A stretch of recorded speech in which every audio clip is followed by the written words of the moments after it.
हम करेंगे एटम्स के फॉर्मूलाज और न्यूक्लियाई के हम करेंगे नेक्स्ट वीडियो में। तो फर्स्ट फॉर्मूला है रदरफोर्ड एटॉमिक मॉडल के बेसिस पर number of alpha particles scattered. Number of alpha particles scattered को हम कैलकुलेट करते हैं। एक फॉर्मूला होता है that is inversely proportional to 1/sin⁴ θ/2। Means हमें अल्फा पार्टिकल्स बताने होंगे किसी वन एंगल पे और हमें किसी दूसरे एंगल पे अल्फ़ा पार्टिकल्स निकालने दे सकते हैं, या उन दोनों का रेशियो जनरली पूछा जाता है। मीन्स हमें θ45 पर अल्फ़ा पार्टिकल्स पता होंगे, θ90 के ऊपर हम अल्फ़ा पार्टिकल्स निकाल सकते हैं रेशियो का यूज़ करके। तो ऐसे काफ़ी सारे फार्मूलाज बन जाते हैं। ये बेसिक फार्मूलाज हैं, इन्हीं का यूज़ करके हम काफ़ी सारे न्यूमेरिकल्स बना सकते हैं। नेक्स्ट फार्मूला आता है डिस्टेंस ऑफ क्लोजेस्ट अप्रोच। हम इसमें कंजर्वेशन ऑफ एनर्जी का यूज़ करके रिजल्ट्स को निकालते हैं। हम इसका यूज़ करके काइनेटिक एनर्जी जो इनिशियल थी वो फाइनल पोटेंशियल एनर्जी के इक्वल आ जाएगी। तो इनिशियल काइनेटिक एनर्जी है हाफ mv², जो कि इक्वल हो जाएगी k q1 q2/r। Means potential energy electrostatic potential energy के इक्वल। इन दोनों को इक्वल रख के हम यहाँ से r0 निकाल सकते हैं, v निकाल सकते हैं, जो भी रिज़ल्ट हमें चाहिए हम वो निकाल सकते हैं। तो इसके बेसिस के ऊपर भी एक क्वेश्चन आ जाता है काफ़ी टाइम बाद। तो अब हम स्टार्ट कर रहे हैं बोर मॉडल्स के ऊपर जो बेस्ड फार्मूलाज हैं उनको। फर्स्ट पोस्टुलेट के ऊपर बेस्ड एक बेसिक फार्मूला बनेगा, अभी हम देखते हैं।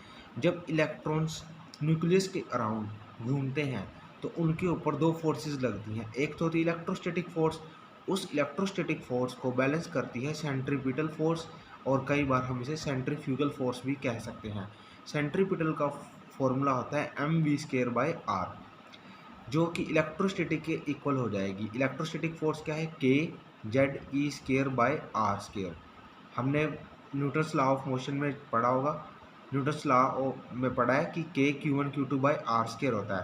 तो यहाँ पे हमारे पास न्यूक्लियस के अंदर प्रोटॉन है और बाहर इलेक्ट्रॉन है, दोनों के ऊपर E चार्ज होता है, इसलिए हमने E² लिख दिया, जो कि mv²/r के इक्वल हो जाएगा। इन दोनों को इक्वल रखेंगे, r से r कैंसिल हो जाएगा और रिजल्ट आ जाएगा kZe² equal to mv² into r। हमें इस रिजल्ट को याद नहीं रखना, हमें सिर्फ इतना पता होना चाहिए कि इलेक्ट्रोस्टैटिक फोर्स सेंट्रीपिटल फोर्स के हमें इक्वल रखनी है, बस हमें सिर्फ इतना पॉइंट पता होना चाहिए। अब हम चलते हैं सेकंड पोस्टुलेट के ऊपर based. Electrons revolve in circular orbit whose angular momentum is integral multiple of h/2π और h कट। मीन्स जब इलेक्ट्रॉन रिवॉल्व करता है तो उसी सर्कुलर ऑर्बिट के अंदर रिवॉल्व करेगा जिनका एंगुलर मोमेंटम h/2π का इंटीग्रल मल्टीपल होना चाहिए। और एंगुलर मोमेंटम का फॉर्मूला होता है mvr इक्वल टू nh/2π। यहाँ पे भी फर्स्ट में हमने सेंट्रीपिटल को इलेक्ट्रोस्टैटिक फोर्स के इक्वल कंपेयर किया है, सेकंड में हमने एंगुलर मोमेंटम को nh/2π या h/2π के इक्वल कंपेयर किया है। सेकंड जो पोस्टुलेट है उसके बेसिस पर काफ़ी सारे फार्मूलाज हैं, हमें उन सारे फार्मूलाज को अच्छे से लर्न करना है, बार बार लिख के। हर फार्मूला को 3-4 बार लिख के देखेंगे तो हमें ये रिवाइज हो जाएंगे और इनके रेशियो बेस्ड क्वेश्चंस बहुत इजीली हो जाएंगे।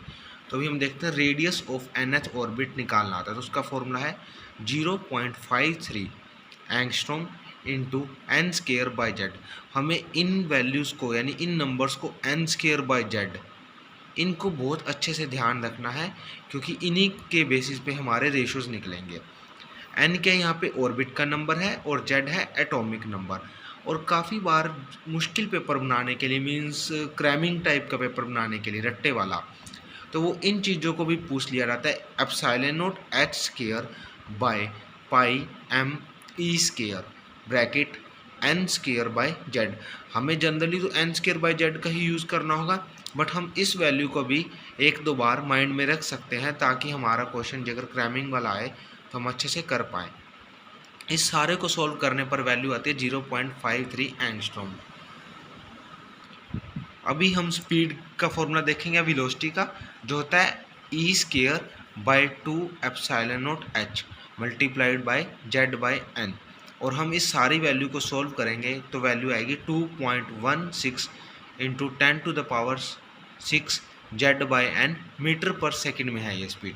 अभी हमें बस रेडियस और स्पीड इन दोनों के फॉर्मूलाज को जो ये N square by Z value है, एन स्क्वायर बाई जेड और जेड बाई एन है, इन दोनों को ध्यान में रखना है। इसी के बेसिस पे काफ़ी सारे फॉर्मूलाज डिराइव होंगे। अभी हम जैसे देखते हैं टाइम पीरियड का। टाइम पीरियड का फॉर्मूला होता है distance by speed.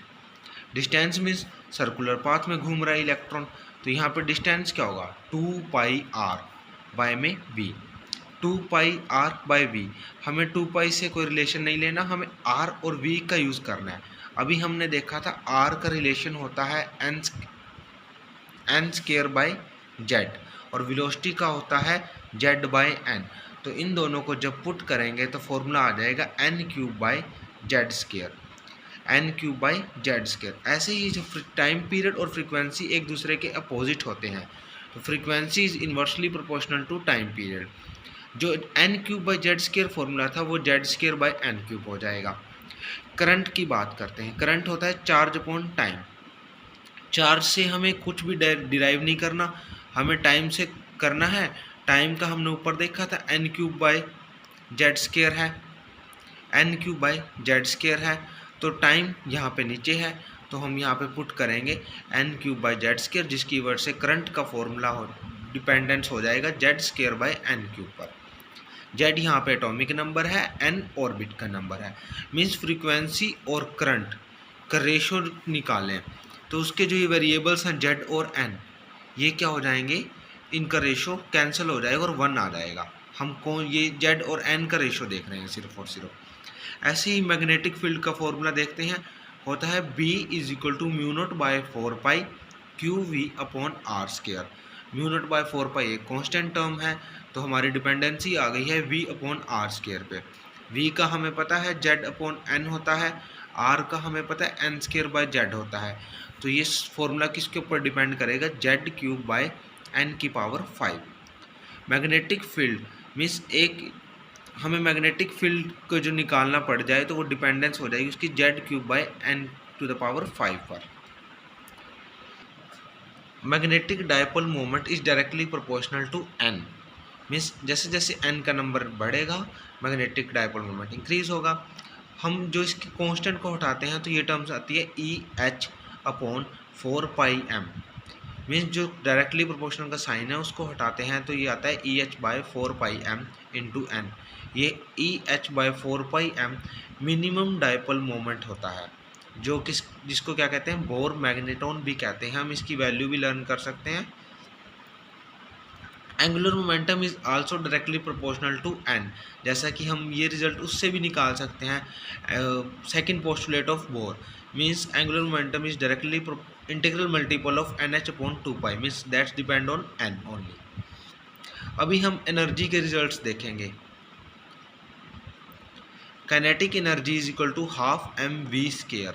Half M और वी का अगर किसी ने ये वाला फॉर्मूला याद किया है, epsilon not H square pi M E square, इसका यूज़ करेंगे तो हमारे पास ये रिजल्ट आ जाएगा M E to the power 4 by 8 epsilon not H square into Z square by N square. Kinetic energy हमेशा पॉजिटिव होती है, तो ये इसका फॉर्मूला कितना आया, M E to the power 4 upon 8 epsilon not square H square into Z square upon N square. हमें इन factors यानी जेड और एन को हर फॉर्मूला में बहुत ध्यान से लर्न करना है। काइनेटिक एनर्जी का जो फॉर्मूला है उसको अगर हम 2 से मल्टीप्लाई कर दें तो हमारे पास क्या आ जाएगी, पोटेंशियल एनर्जी। काइनेटिक एनर्जी को अगर हम 2 से मल्टीप्लाई कर दें तो हमारे पास आ जाएगी potential energy. Means potential energy is double या twice of kinetic energy with negative sign. हमने इसको 2 से मल्टीप्लाई किया तो ये 2 और 8 कट जाएंगे, जिसकी वजह से यहाँ पे आ जाएगा minus M E to the power 4 upon 4 epsilon not square H square into Z square upon N square. Potential energy हमेशा नेगेटिव होती है और काइनेटिक एनर्जी का डबल होती है। टोटल एनर्जी की बात की जाए तो काइनेटिक प्लस पोटेंशियल एनर्जी होती है, उसका रिजल्ट ये आएगा। आप इन दोनों को प्लस करके देखना, अगर आपका आंसर सही आता है तो कमेंट बॉक्स में यस ज़रूर लिखना, मीन्स मेंशन कर देना कि ये रिजल्ट आ गया।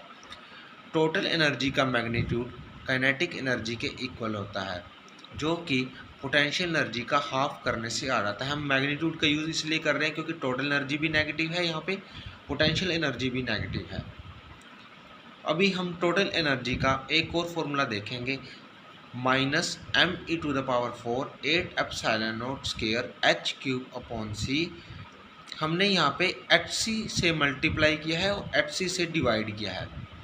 जो ऊपर वाला टोटल एनर्जी का फॉर्मूला था, इसमें hc से मल्टीप्लाई किया है और hc से ही क्या किया है, डिवाइड। hc से मल्टीप्लाई किया तो ये लिखा हुआ है, और hc से जब डिवाइड किया था तो h² की जगह h³ बन गया और c साथ में आ गया, इंटू z² और जब हमने इस सारे को सॉल्व किया तो फॉर्मूला आया, एक कांस्टेंट यूज़ कर लिया हमने, माइनस का साइन कॉमन बाहर आ चुका है, हमने इस सारे को एक कांस्टेंट से रिप्लेस कर दिया जिसका नाम है r, Rydberg constant.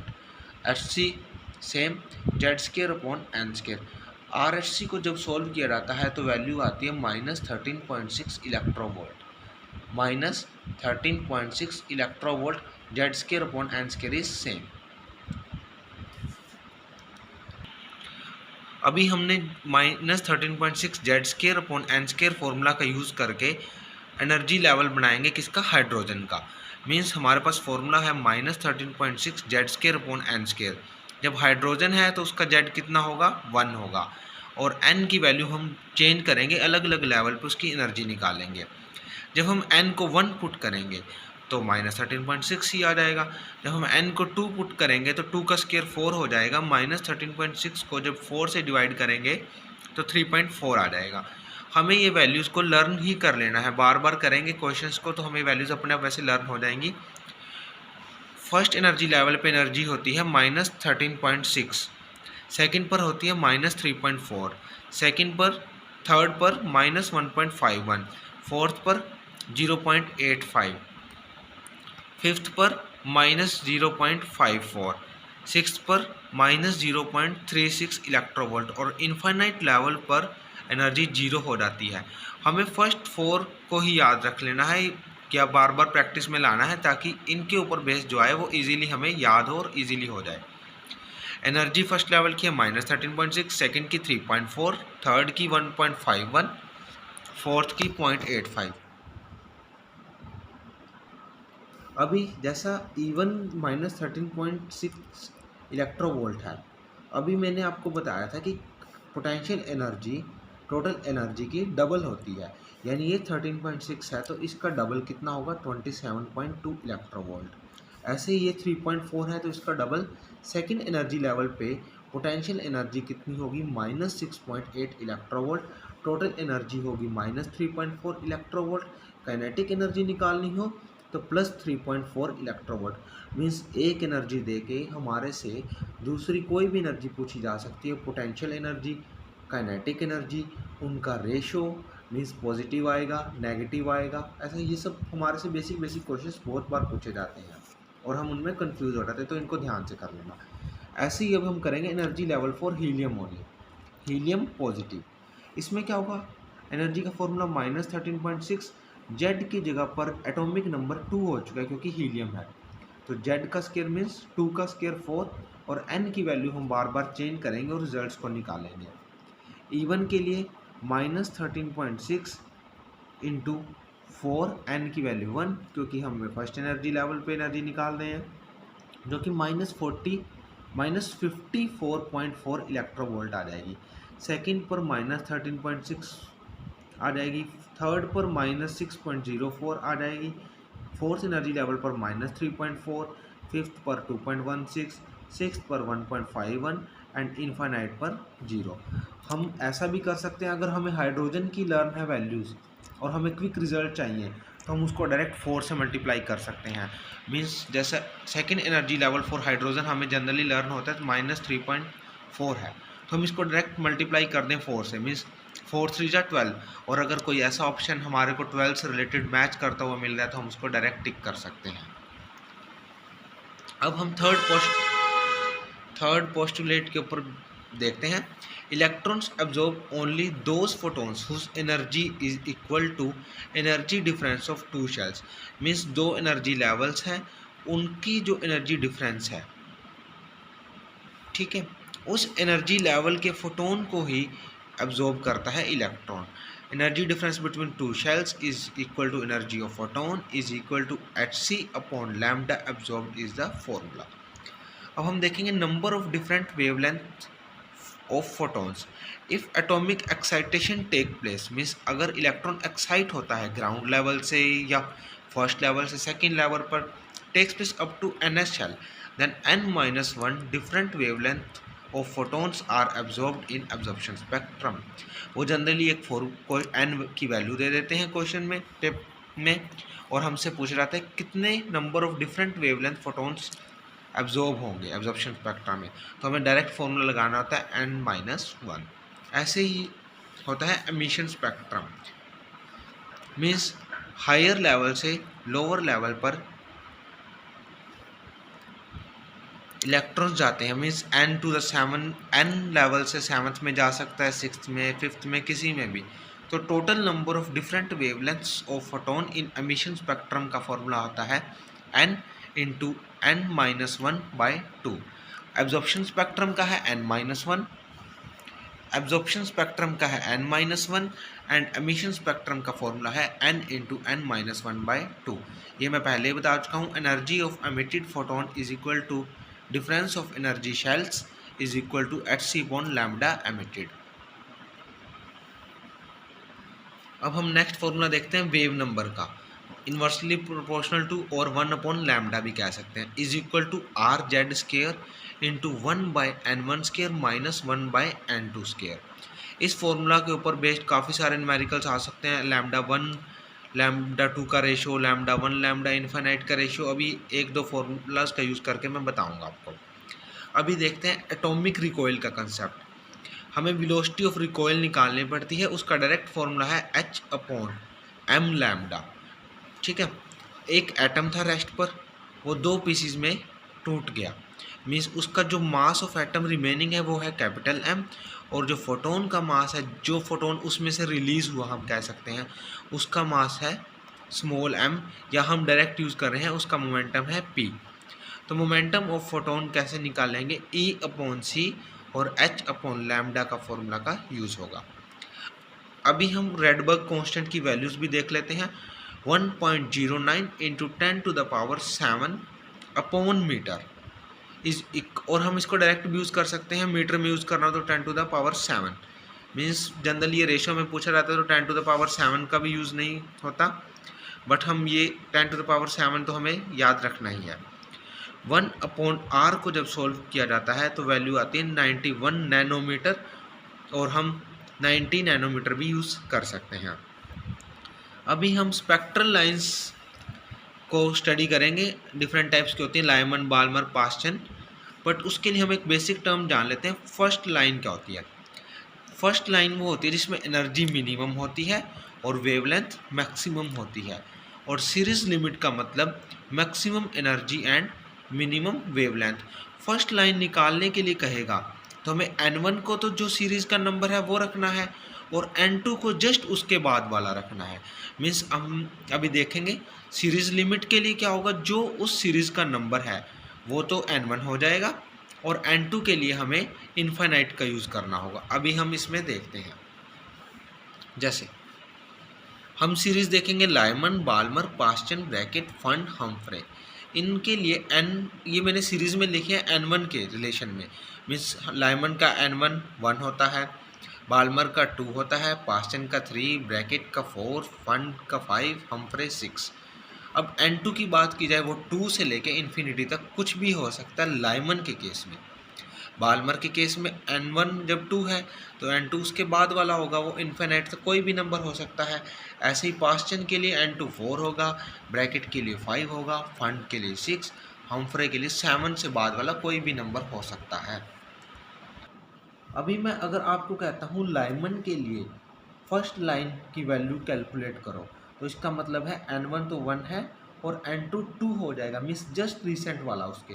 Minimum energy पूछूं तो भी यही करना है, मैक्सिमम वेवलेंथ पूछूं तो भी यही करना है। हाँ, और अगर मैक्सिमम एनर्जी या सीरीज लिमिट कहूँ, N1 लाइमन के लिए हमेशा 1 ही रहेगा, बट मैक्सिमम एनर्जी के केस में इनफाइनाइट N2 की वैल्यू हो जाएगी, और मिनिमम वेवलेंथ के लिए भी यही होगी। अब हम इसकी सीरीज लिमिट के अंदर रीजन में कौन से लाई करता है, मीन्स कौन सी वेवलेंथ के रीजन में लाई करती है। लाइमन की सीरीज करती है अल्ट्रावायलेट के, बाल्मर विजिबल रीजन में, Paschen infrared Brackett infrared Pfund far infrared. हम इसको डायरेक्ट एक दो बार बोलेंगे UV V IR IR FIR, तो हमें ये रिमाइंड हो जाएगी और लर्न भी हो जाएगी। इसका यूज़ बहुत बार पूछा जाता है कि बाल्मर कौन से रीजन में लाई करते हैं, तो हमें सीधा बताना पड़ जाता है विजिबल रीजन में। अभी हम एक छोटा सा फॉर्मूला और देखते हैं। जो एनर्जी है इन्वर्सली प्रोपोर्शनल टू N1 होती है और डायरेक्टली प्रोपोर्शनल टू N2। हमें पहले N1 को चेक करना है कि कौन सी लिमिट, कौन सी सीरीज के अंदर इलेक्ट्रॉन जा रहा है। N1 स्मॉल चाहिए और वो मिल जाता है, उसके बाद हम N2 को चेक करते हैं for maximum energy. Energy maximum है तो वेवलेंथ मिनिमम हो जाएगी। हम इस रिलेशन का यूज़ करके एनर्जी के ऑर्डर को सेट कर सकते हैं। मीन्स हमें दिया हो कि N1 से N2 में आया, N1 से N3 में आया, N1 से N4 में आया, तो N1 तो सबका सेम है, तो डायरेक्टली टू N2 हो जाएगी। मीन्स जिसमें 4 में आया, फर्स्ट से 4 में आया, उसमें एनर्जी सबसे ज़्यादा हो जाएगी। तो हमें ऐसे छोटे छोटे न्यूमेरिकल करने आने चाहिए, एक दो मैं भी करवा दूंगा। अभी हम एक क्वेश्चन देखते हैं। Hydrogen atom is in excited state,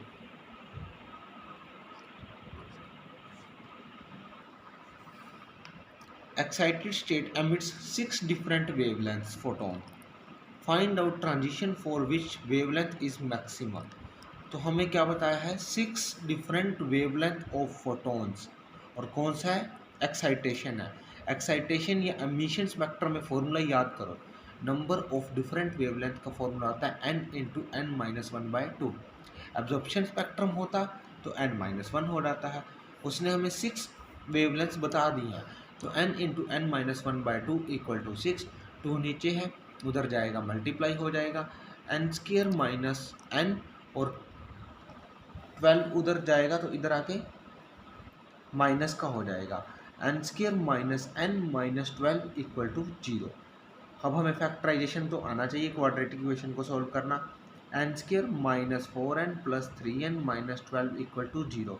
यहाँ से सॉल्व करेंगे, n की 2 वैल्यूज आई 4 और -3, ये फोर्थ से आएगा, ठीक है। फोर्थ से फर्स्ट में जा सकता है, थर्ड में जा सकता है और सेकंड में जा सकता है। हमें चाहिए वेवलेंथ मैक्सिमम। मैक्सिमम वेवलेंथ के लिए हम यूज़ करते हैं बिल्कुल पास वाली लाइन से जब एंट्री हो जाए तो वेवलेंथ क्या हो जाती है, मैक्सिमम। मीन्स फोर्थ से जब थर्ड में एंट्री हो जाए तो वेवलेंथ क्या होगी, मैक्सिमम। एनर्जी क्या होगी, मिनिमम। अगर हमें एनर्जी मैक्सिमम करनी होती तो हम ये चाहते हैं कि ये इनफाइनाइट से आए, कहीं पर भी, चाहे थर्ड में आए, चाहे फर्स्ट में आए, चाहे सेकंड में आए। और इस केस में अगर एनर्जी मैक्सिमम करनी होती तो 4 से 1 वाला केस हो जाता।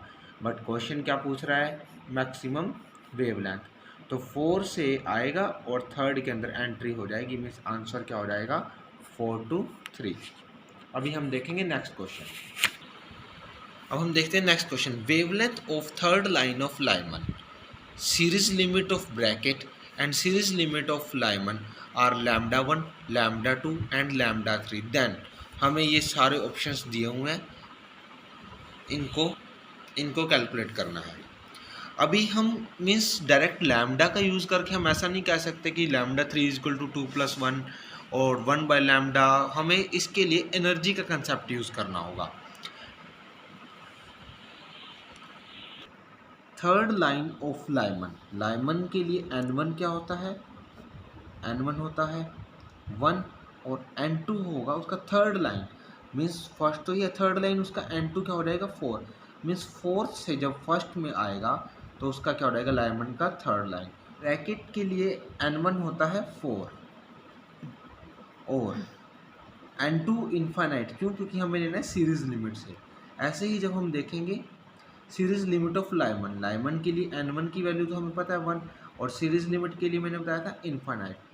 तो अभी हम देखेंगे λ1 क्या होगा, third line of Lyman means N2 is the 4 and N1 is 1। ऐसे ही हम ब्रैकेट के लिए देखेंगे तो N1 होगा 4 मीन्स ये रहा, और N2 होगा इन्फाइनाइट से 4 पर। लाइमन की सीरीज लिमिट यानी N1 is 1 and N2 is infinite means जो थर्ड का एनर्जी गैप है वो फर्स्ट और सेकंड के एनर्जी गैप के इक्वल है, means E3 is equal to E2 plus E1। हमें एनर्जी गैप, ये एनर्जी गैप को इस एनर्जी गैप प्लस इस एनर्जी गैप के इक्वल रखना है। हम वेवलेंथ को ऐसे इक्वल नहीं रख सकते। तो एनर्जी का फॉर्मूला होता है Hc upon lambda. Hc upon lambda 3 is equal to Hc upon lambda 2 plus Hc upon lambda 3। अब हम लैम्डास का यूज़ कर सकते हैं। Hc कैंसिल हो जाएगा। 1 by lambda 3 is equal to 1 by lambda 1 plus 1 by lambda 2। इसका आंसर हो जाएगा second option, 1 by lambda 3 is equal to 1 by lambda 1 plus 1 by lambda 2। अभी हम नेक्स्ट वीडियो में न्यूक्लियाई के फॉर्मूलाज को करेंगे जो कि इम्पोर्टेंट है। तो अब इन फॉर्मूलाज के ऊपर बेस्ड कुछ न्यूमेरिकल्स को जरूर कर लेना, और ये फॉर्मूलाज काफ़ी इंपॉर्टेंट है, हर कॉम्पिटिटिव एग्जाम में इन फॉर्मूलाज का यूज़ होता है।